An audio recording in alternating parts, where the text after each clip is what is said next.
Greetings, Earthlings, and welcome again back to the Earth, our Mudfossil Gaia.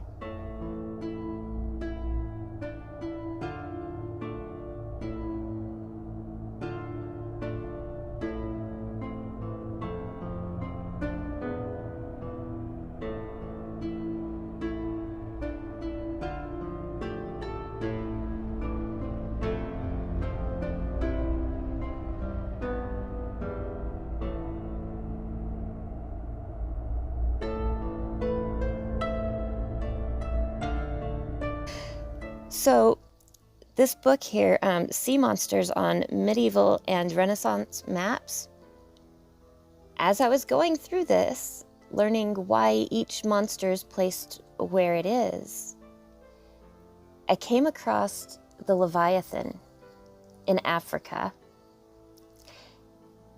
And there is legend of this Leviathan killing a whale. So I got really excited about this. Here is the story of Roger's Dragon and Fish. So I wanted to share this one with you guys right away because this is so cool. This sea monster map that was created.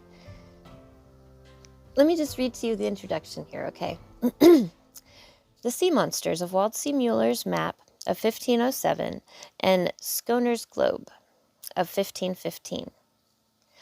Martin Waldsee Muller's world map of 1507, which is printed on 12 sheets, which when assembled measure 128 by 233 centimeters, is famous for being the first map to apply the name America to the New World.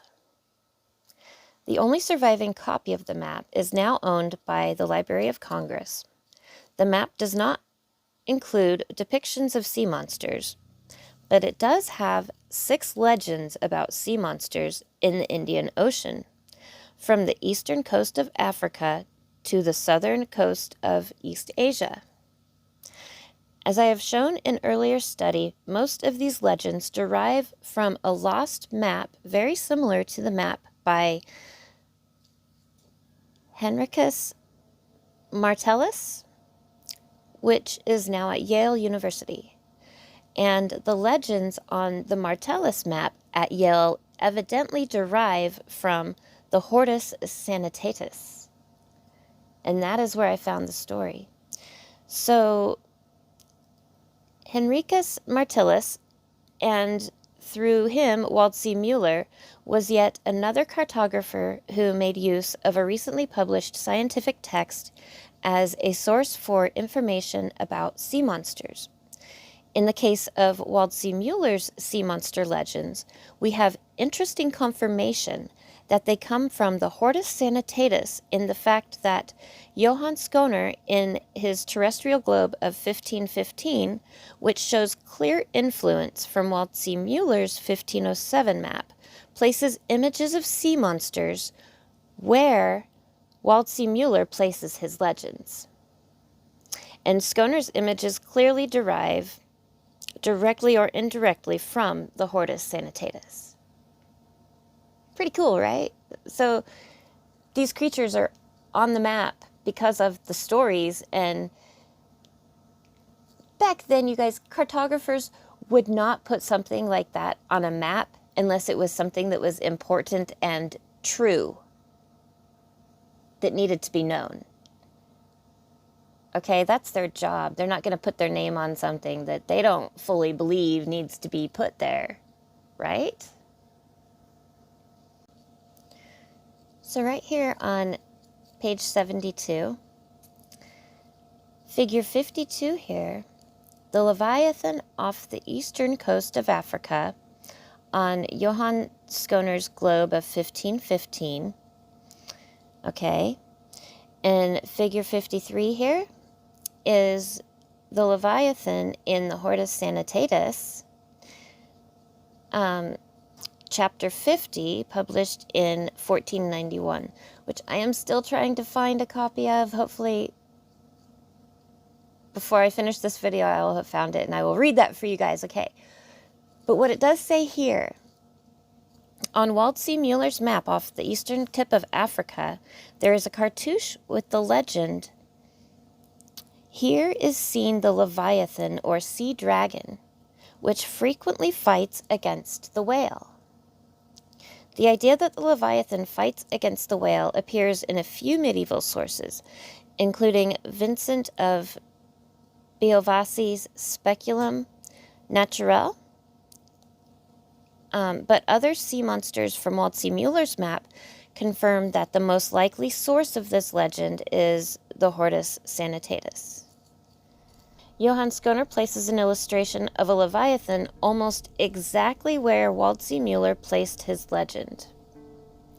The identity of the creature on Schoner's globe, which is depicted as a winged dragon with its mouth open, can be confirmed by comparing it with the illustration of the Leviathan in the Hortus Sanitatis. So this book is pretty cool, you guys. All these creatures have their stories, and they are on the map because that's where the story happened. Plain and simple, okay? This used to be common knowledge. What happened? So let me show you some of these details on the dragon.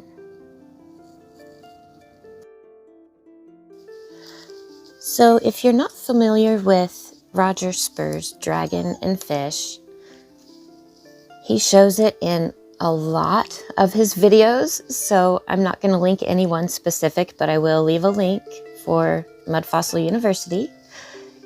He does a complete autopsy on this dragon for you. If you want to go see more details, he has lots of them for you. I just want to point out a few things real quick. I find it really interesting that both pictures in the legend, the dragon is a drake. And I think these are his feet that come down right here. And I think he does have some front feet over here too. So I think it is a drake. And then he, this is clearly a fish, okay? I mean, right here you can see it kind of goes in right here, and then the tail comes down right here, and it flares out over here.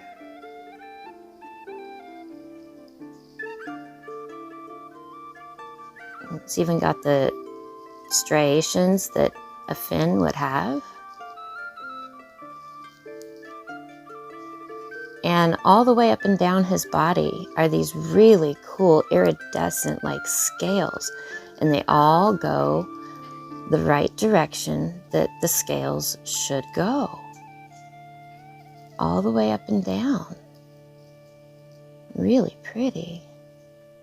You can see the lines like, here, let me draw some.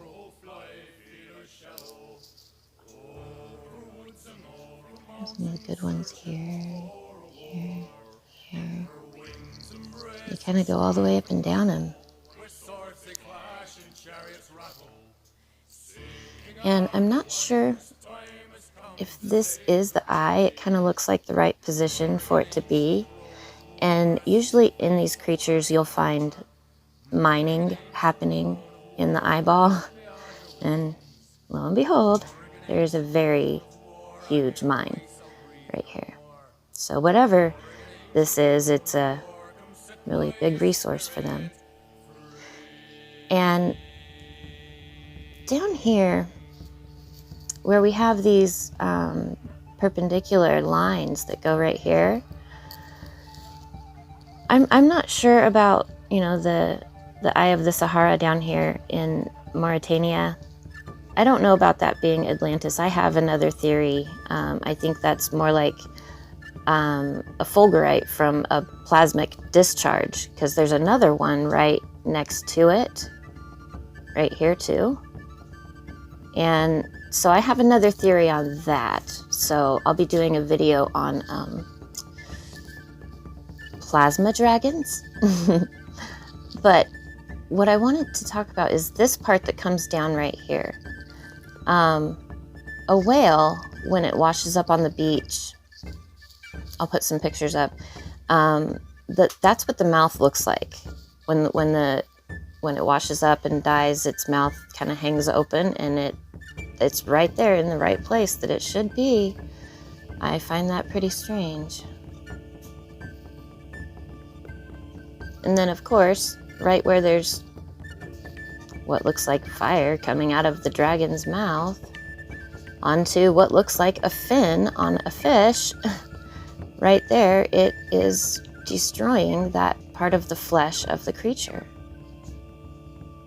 None of this can be coincidence, you guys. And then to find these creatures in the legends in Africa, even though it says on the eastern coast of Africa, okay, look how big these guys are, okay? So if this dragon was chasing this fish all the way across Africa, you know, they are big enough that they could have traversed the whole world. So I find it very coincidental that they are in Africa.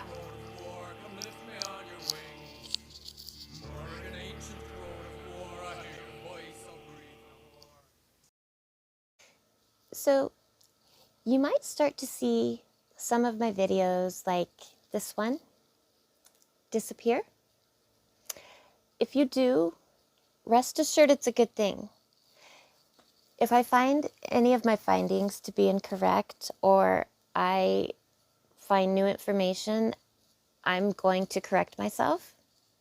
I will take down the video and put up a new one, okay?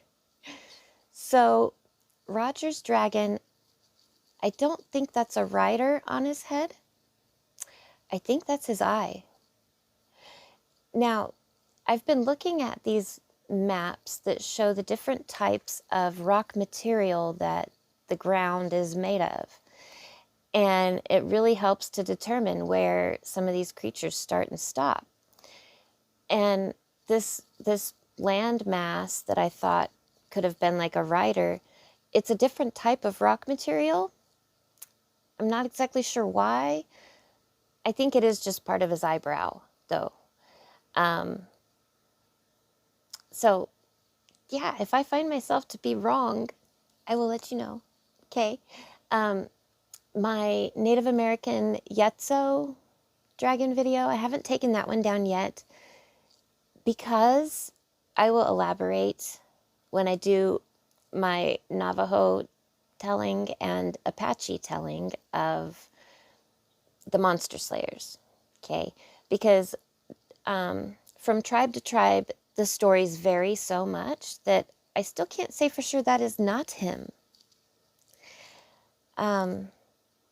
But I will elaborate on that in another video.